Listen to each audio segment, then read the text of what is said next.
ମହାନଦୀ କୂଳରେ କେଉଁଠି ସେ ବ୍ରହ୍ମାଦି ଦୀପ, କେଉଁଠାରେ ବ୍ରହ୍ମା କାମାସୁର ଓ ନାମାସୁର ଦୁଇ ଅସୁରଙ୍କ ବଧ କରିଥିଲେ। ମହାପ୍ରଭୁ ଶ୍ରୀ ଜଗନ୍ନାଥଙ୍କ ସହ ନୀଳମାଧବଙ୍କ ସମ୍ପର୍କ କ'ଣ? ପ୍ରଭୁ ନୀଳମାଧବ କ'ଣ ପାଇଁ ଅନ୍ତର୍ଧ୍ୟାନ ହୋଇଗଲେ? ନମସ୍କାର ବନ୍ଧୁଗଣ, ମୁଁ ଆଦି ସ୍ୱାଗତ କରୁଛି ମୋ ଚ୍ୟାନେଲ ଦ ଆଦି ଡାଏରୀକୁ। ଆଜି ଆମେ ଆସି ପହଞ୍ଚିଛୁ ନୟାଗଡ଼ ଜିଲ୍ଲା କଣ୍ଟିଲୋ ଅଞ୍ଚଳର ଶ୍ରୀ ନୀଳମାଧବଙ୍କ କ୍ଷେତ୍ରରେ। ଦିନେ କଣ୍ଟେଇ କୋଳିର ଜଙ୍ଗଲ ଥିଲା ବୋଲି ଏ ସ୍ଥାନର ନାମ କଣ୍ଟିଲୋ ହୋଇଥିଲା। ପୁରାଣ ବର୍ଣ୍ଣିତ ଏହି ସେହି ପାହାଡ଼ ଯାହାର ତିନି ପାଖରେ ବହି ଯାଉଛି ତିନି ଗୋଟି ନଦୀ, କୁଆଁରିଆ, କୁସୁମୀ ଓ ମହାନଦୀ। ଏହି ପାହାଡ଼ର ନାମ ବ୍ରହ୍ମାଦି ପାହାଡ଼, କାରଣ ସ୍ୱୟଂ ବ୍ରହ୍ମା ଏହି ପାହାଡ଼ର ବାଘ ଗୁମ୍ଫାରେ ପୂଜା କରିଥିଲେ ଶ୍ରୀ ନୀଳମାଧବଙ୍କୁ। ଏହି ପାହାଡ଼ରେ ବ୍ରହ୍ମା କାମାସୁର ଓ ନାମାସୁର ନାମକ ଦୁଇ ଅସୁରଙ୍କ ବଧ କରିଥିଲେ। ସେଥିପାଇଁ ଏ ପାହାଡ଼କୁ ବ୍ରହ୍ମାଦି ଏବଂ ବ୍ରହ୍ମାଞ୍ଚଳ ବି କୁହାଯାଏ। କଳିଯୁଗର ପ୍ରାରମ୍ଭରେ ବ୍ରହ୍ମା ଏହି ସ୍ଥାନକୁ ବାଛିଥିଲେ ବିଷ୍ଣୁଙ୍କର ବାସସ୍ଥଳୀ ରୂପେ। ପ୍ରଭୁ ନୀଳମାଧବ, ନୀଳ ଅର୍ଥ ଶ୍ରୀ ଜଗନ୍ନାଥ, ମା ଅର୍ଥ ସୁଭଦ୍ରା, ଧବ ଅର୍ଥ ବଳଭଦ୍ର। ନୀଳ ଯୁକ୍ତ ମା ଯୁକ୍ତ ଧବ ଅର୍ଥାତ୍ ପ୍ରଭୁ ଜଗନ୍ନାଥ, ବଳଭଦ୍ର ଏବଂ ସୁଭଦ୍ରାଙ୍କ ମିଶ୍ରିତ ରୂପ ହେଉଛନ୍ତି ନୀଳମାଧବ। ଏବେ ଚାଲନ୍ତୁ ଜାଣିବା ପ୍ରଭୁ ନୀଳମାଧବ ଅନ୍ତର୍ଧ୍ୟାନ ହୋଇଗଲେ କ'ଣ ପାଇଁ। ଏହାର ଇତିହାସ ବହୁ ପୁରାତନ। କାଳକ୍ରମେ ବ୍ରହ୍ମାଙ୍କ ପରେ ପରେ ଶବର ରାଜା ବିଶ୍ୱାବସୁ ଗୋପନରେ ନୀଳମାଧବଙ୍କୁ ପୂଜା କରୁଥିଲେ। ଥରେ ଜଣେ ତୀର୍ଥଯାତ୍ରୀ ଅବନ୍ତୀର ରାଜା ଇନ୍ଦ୍ରଦ୍ୟୁମ୍ନଙ୍କୁ ଓଡ଼ିଶାର ନୀଳମାଧବ ପୂଜା ପାଉଥିବାର କଥା ବର୍ଣ୍ଣନା କଲେ। ଏହା କହି ତୀର୍ଥଯାତ୍ରୀ ଜଣକ ଅଦୃଶ୍ୟ ହୋଇଯାଇଥିଲେ।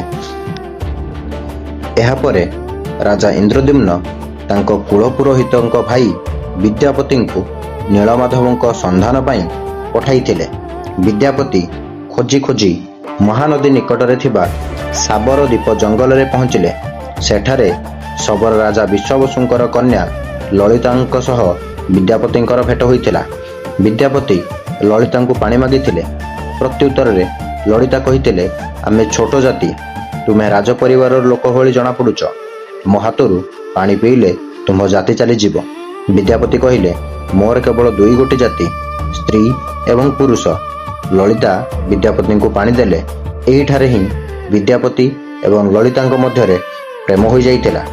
ପରେ ଏମାନେ ଦୁଇଜଣ ବାହା ହୋଇ ବିଶ୍ୱାବସୁଙ୍କ ଘରେ ରହିଥିଲେ। ସବୁଦିନ ବିଶ୍ୱାବସୁ ଭୋଗ ନେଇ କେଉଁଠାକୁ ଯିବାର ଦେଖି ବିଦ୍ୟାପତି ଲଳିତାଙ୍କୁ ପଚାରିବାରୁ ଲଳିତା କହିଲେ କି ବାବା ନୀଳମାଧବଙ୍କୁ ପୂଜା କରିବାକୁ ଯାଉଛନ୍ତି। ବିଦ୍ୟାପତି ନୀଳମାଧବଙ୍କୁ ଦେଖିବାର ଇଚ୍ଛା ପ୍ରକାଶ କରିବାରୁ ଲଳିତା ବାପାଙ୍କ ସହ ଜିଦ୍ କରି ରାଜି କରାଇଥିଲେ। କିନ୍ତୁ ବିଶ୍ୱାବସୁଙ୍କର ଏକ ସର୍ତ୍ତ ଥିଲା। ଏହା ଥିଲା କି ବିଦ୍ୟାପତିଙ୍କର ଆଖି ବନ୍ଦ କରାଯାଇ ନିଆଯିବ। ବିଦ୍ୟାପତି ନିଜର ବୁଦ୍ଧି ବ୍ୟବହାର କରି ତାଙ୍କ ଲୁଗାରେ ସୋରିଷ ରଖି ପଥ ଆରମ୍ଭରେ ସେଥିରେ ଏକ ଛିଦ୍ର କରିଦେଇଥିଲେ। ଶେଷରେ ବିଶ୍ୱାବସୁଙ୍କ ସହ ବିଦ୍ୟାପତି ନୀଳମାଧବଙ୍କ ଦର୍ଶନ ସାରି ବିଦାୟ ନେଇ ଅବନ୍ତୀ ଫେରିଗଲେ। ସେଠାରେ ଯାଇ ସମସ୍ତ ଘଟଣା ରାଜା ଇନ୍ଦ୍ରଦ୍ୟୁମ୍ନଙ୍କ ସମ୍ମୁଖରେ କହିବା ପରେ ଡେରି ନକରି ରାଜା ପାତ୍ରମନ୍ତ୍ରୀଙ୍କ ସହ ତତ୍କ୍ଷଣାତ୍ ନୀଳମାଧବଙ୍କ ଅଭିମୁଖେ ଯାତ୍ରା ଆରମ୍ଭ କରିଦେଇଥିଲେ। କିନ୍ତୁ ସେଠାରେ ଯାଇ ପହଞ୍ଚିଲା ବେଳକୁ ନୀଳମାଧବ ବ୍ରହ୍ମାଦି ଦ୍ୱୀପ ପାହାଡ଼ରୁ ଅନ୍ତର୍ଧ୍ୟାନ ହୋଇଯାଇଥିଲେ। ଏଭଳି ଅଭାବନୀୟ ଘଟଣା ଦେଖି ରାଜା ଇନ୍ଦ୍ରଦ୍ୟୁମ୍ନ ଭାଙ୍ଗି ପଡ଼ିଥିଲେ ଏବଂ ସେହି ସମୟରେ ମହର୍ଷି ନାରଦ ଆସି ଇନ୍ଦ୍ରଦ୍ୟୁମ୍ନଙ୍କୁ ଧୈର୍ଯ୍ୟର ସହ ଅପେକ୍ଷା କରିବାକୁ କହିଥିଲେ। କିଛି ଦିନ ପରେ ସ୍ୱୟଂ ବିଷ୍ଣୁ ରାଜା ଇନ୍ଦ୍ରଦ୍ୟୁମ୍ନଙ୍କ ସ୍ୱପ୍ନରେ ଆସି କହିଲେ, ତୁମେ କାଲି ବାଙ୍କି ମୁହାଣଠିକୁ ଯାଅ, 4ଟି କାଠ ଭାସିବାର ଦେଖିବ, ତାକୁ ଆଣି ମୂର୍ତ୍ତି ପ୍ରସ୍ତୁତ କର। ଆଉ ସେହି ମୂର୍ତ୍ତି ପ୍ରସ୍ତୁତ ହେଲେ ମହାପ୍ରଭୁ ଜଗନ୍ନାଥ, ମା ସୁଭଦ୍ରା ଏବଂ ବଡ଼ ଭାଇ ବଳଭଦ୍ର ଏବଂ ଚକ୍ରରାଜ ସୁଦର୍ଶନ। ସେବେଠାରୁ ମହାପ୍ରଭୁ ନୀଳମାଧବ ପୁରୀଠାରେ ଜଗନ୍ନାଥଙ୍କ ରୂପରେ ପୂଜା ପାଉଛନ୍ତି। ଆପଣଙ୍କୁ କ'ଣ ଏ ରହସ୍ୟ ଜଣାଥିଲା? ଯଦି ହଁ, କମେଣ୍ଟରେ ନିହାତି ଜଣାନ୍ତୁ। ଆଉ ଯଦି ଆଜି ନୂଆ କରି ଜାଣିଲେ ତେବେ ଭିଡ଼ିଓଟିକୁ ଲାଇକ୍ ଏବଂ ସେୟାର କରିବାକୁ ଜମା ଭୁଲିବେନି। ଆଉ କମେଣ୍ଟରେ ଜୟ ଜଗନ୍ନାଥ ବି ଲେଖିବେ।